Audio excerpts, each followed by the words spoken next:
जी तो अल्हम्दुलिल्लाह माशाल्लाह ये देखिए बहुत ही सॉफ्ट स्पंज केक हमारा तैयार हो चुका है। जी तो आज मैंने बिल्कुल प्रोफेशनल तरीके से स्पंज केक तैयार किया है जो कि बहुत ही इजी रेसिपी है। तो चलते हैं इसकी रेसिपी की जानिब। जी स्पंज केक बनाने के लिए मैंने सफ़ेदी और जर्दी अलग कर दी है। टोटल 4 अंडे मैंने लिए थे।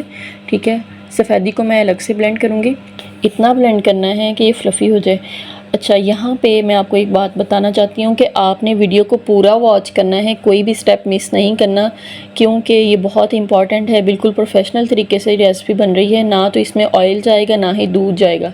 ठीक है, तो देखिएगा माशाल्लाह ये बहुत ही फ्लफ़ी बनेगा, बहुत ही सॉफ्ट केक बनेगा। तो आपने वीडियो का कोई भी स्टेप जो है वो मिस नहीं करना। जी इतनी जब हम ब्लेंड कर लेंगे, इस स्टेज पे मैंने इसके अंदर पिसी हुई चीनी डालनी है। ठीक है, और चीनी को ग्रेजुअली ऐड करते जाना है, एकदम सारी नहीं डालनी, आहिस्ता आहिस्ता करके डालते जाना है और बीटर को चलाते चले जाना है। सारी चीनी डाल के बीट करने के बाद ये देखें इस तरह का इसका टेक्सचर हो चुका है। अब मैं इसके अंदर जो जर्दियाँ मैंने अलग की थी, एक एक करके जर्दी मैं इसमें डालती चली जाऊँगी और साथ साथ बीटर जो है वो चलाती चली जाऊँगी। चारों जर्दियों को बारी बारी डाल देना, एकदम सारी नहीं डालनी।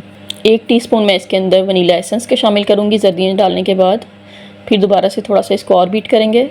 अब यहाँ पे मैंने मैदा लिया है। जी तो मैदा मैंने लिया है 100 ग्राम और इसके अंदर मैं 1 टीस्पून जो है वो बेकिंग पाउडर का डालूँगी। अच्छा, यहाँ पे एक बात आपको बताऊँ कि आपने मैदे की और अंडे के हिसाब से क्वांटिटी कैसे बैलेंस करनी होती है।